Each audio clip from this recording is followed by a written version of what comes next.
Subscribe कीजिए the perfect classes channel को और बेल आइकन को दबाइए लेटेस्ट वीडियो सबसे पहले देखने के लिए। हेलो स्टूडेंट्स, आप सभी का आपके चैनल द परफेक्ट क्लासेस में स्वागत है। Directorate of education GNCT of Delhi की वर्कशीट नंबर 27 डिस्कस कर रहे हैं। क्लास 6 की वर्कशीट है, सब्जेक्ट साइंस की, 8 अक्टूबर 2021 की। टॉपिक है गेटिंग टू नो प्लांट्स, पौधों को जानिए। ठीक है, स्टेम तना, इसके बारे में पढ़ेंगे। Stem is the part of plant which usually grows above the ground.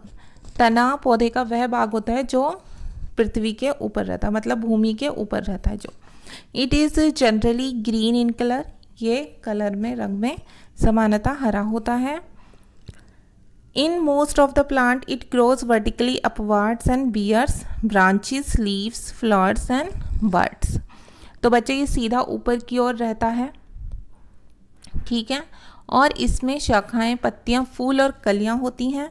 The points on the stems where leaves are born are known as notes.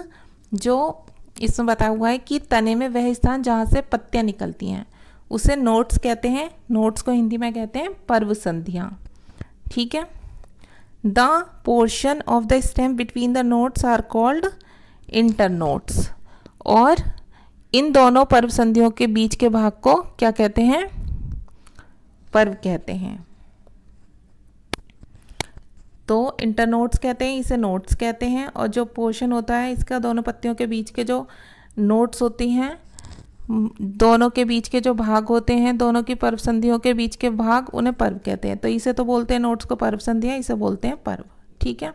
अब आगे देखते हैं। आप पौधे को देखिए, तस्वीर में जो पौधा दिया हुआ है, given below and note it parts, और उसके भागों को देखिए। If you have a potted plant at your home, अगर आपके घर में गमले में पौधा लगा हुआ है, then try to identify its stem, तो आप वहाँ पर इसके तने को पहचानने की कोशिश कीजिए, ठीक है बच्चों। तो देखिए ये पौधा है, हम देख लेते हैं किसकी पिक्चर, ठीक है। ये पौधा है, ये इसकी रूट्स होती हैं, ये लीफ होती है, ये वाला तना होता है, ये जो होता है, ठीक है, ये वाला, ये तना होता है, ये फ्लावर होता है, ये तो सभी को पता है। अच्छा, यहाँ पर दिया हुआ व्हाट डज स्टेम डू, तना क्या कार्य करता है वो हम पढ़ लेते हैं। फर्स्ट है support a plant to stand upright, एक पौधे को सीधा खड़ा होने में सहायता करता है, ठीक है। Hold leaves, flower, fruits and birds, और क्या करता है, ये पकड़े रहता है किसको? पत्तियों को, फूलों को और कलियों को, फलों को।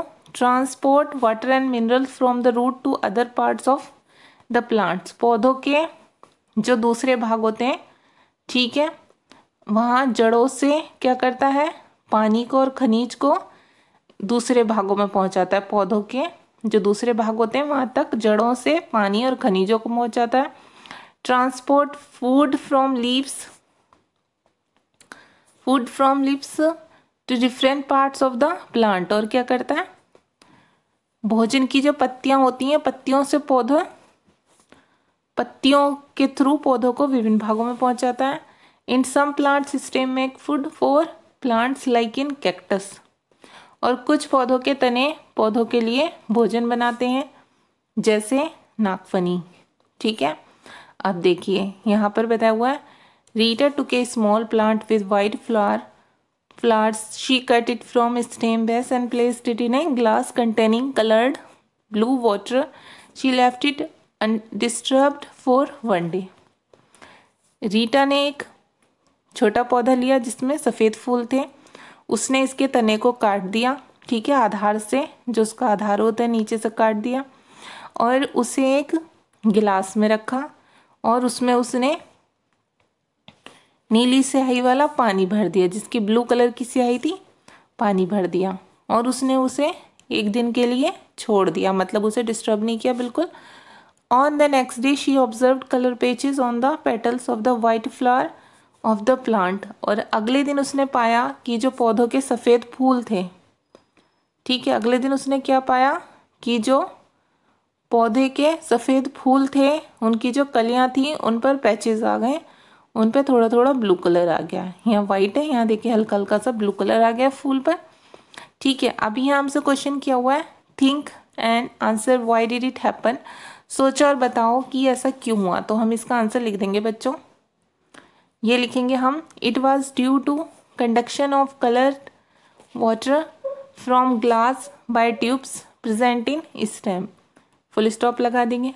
तो क्या हो गया इसका मीनिंग, ऐसा हुआ था किसके कारण, जो तना था, तने में जो प्रेजेंट था, मौजूद, क्या प्रेजेंट था, कलर वाटर, है ना, रंगीन पानी जो मौजूद था, उनमें नलिकाओं द्वारा, ये ट्यूब्स के द्वारा ग्लास से जो रंगीन पानी उसके प्रवाहित होने के कारण हुआ था, उसके कंडक्शन के द्वारा हुआ था ऐसा। ठीक है, तो आप ये आंसर लिख देंगे। अब नीचे देख लेते हैं, ये साइड में क्या दिया हुआ है, इसे देख लेते हैं। Stems conduct water from root, तना जो है जड़ों से पानी का संचालन करता है। Minerals dissolves in water move up in the stem along with water, और क्या होता है कि जो खनिज होते हैं वो पानी में घुल जाते हैं, ठीक है, और वो तने के साथ पानी में घुलकर वो तने की सहायता से ऊपर पौधे तक पहुंच जाते हैं, उनकी बाकी भागों तक। Water and mineral go to leaves and other plants part attach to stem through narrow tubes inside stem. तने में क्या होती हैं, तने के अंदर संकरी ट्यूब्स होती हैं, जिन्हें नलिकाएं बोलते हैं हिंदी में, जिनके माध्यम से पानी और उनमें घुले लवण जड़ों से पत्तियों और उसके अन्य भागों तक पहुंच जाते हैं। ठीक है, यही लिखा हुआ है जो हमने अभी हम जानते हैं थोड़ा बहुत इसके बारे में जो मैंने आपको बताया। आप देखिए, let us check what we have learned, आइए जाने कि हमने क्या सीखा। तो फर्स्ट क्वेश्चन है फिल इन द ब्लैंक्स, इसमें conduction of water takes place, ठीक है, पानी का जो संचालन होता है कैसे होता है, through present inside stem, roots के द्वारा, ठीक है, रूट्स के द्वारा होता है, ठीक है, जड़ों के माध्यम से होता है पानी का संचालन, जो कि किसके अंदर मौजूद होती हैं, जो पौधे के तने में मौजूद होती हैं, ठीक है। अब सेकंड है stem conduct water and mineral, ठीक है, तने में पानी का संचालन होता है और किसका, एंड मिनरल्स, खनिज का होता है, डिसॉल्व इन वाटर, जो कि पानी में घुले होते हैं। अब बी क्वेश्चन है बच्चों ये, appearance of colour pages on petals of white flowers was due to conduction of colored water from glass by tubes present in stem। तो देखिए इसमें क्या पूछा हुआ है कि जो सफ़ेद फूलों की पंखड़ियाँ थीं, ठीक है, वाइट फ्लावर्स की जो कलियाँ थीं, पेटल्स थीं, उनमें कलर पैचेस आ गए थे, थोड़े थोड़े रंग के धब्बे दिखने लगे थे। ऐसा तने में जो उसकी नलिकाएं थीं, ठीक है, उनके तने में जो मौजूद नलिकाएं थीं उनके द्वारा ग्लास से रंगीन पानी के प्रवाहित होने के कारण ऐसा हुआ था। तो आप आंसर लिख देंगे यस, हाँ, ठीक है। अब ये लास्ट क्वेश्चन है C, write two functions of stem, आपको 2 कार्य बताने तने के। तो देखिए यहीं से आप लिख देंगे, यहाँ से लिखेंगे आप सी का आंसर, ये 2 पॉइंट लिखेंगे आप सी आंसर में, फर्स्ट पॉइंट, और सेकंड पॉइंट ये लिखेंगे transport water and minerals from the roots to other parts of plant, पानी और खनिजों को जड़ों से पत्तियों और पौधों के अन्य भागों तक पहुंचाता है। सेकंड पॉइंट है transport food from leaves to different parts of the plant. इसका क्या मीनिंग है, पौधों को पत्तियों से पौधों के विभिन्न भागों में भोजन को, ठीक है, भोजन को पत्तियों से पौधों के विभिन्न भागों में पहुंचाता है। ये आपको आंसर लिखने हैं। आंसर नंबर 3 में फर्स्ट एंड सेकंड पॉइंट आपकी वर्कशीट सॉल्व हो गई। अगर आपको मेरी वीडियो पसंद आई है तो प्लीज़ मेरी वीडियो को लाइक कीजिए, शेयर कीजिए, हमारे चैनल को सब्सक्राइब कीजिए। Thanks for watching.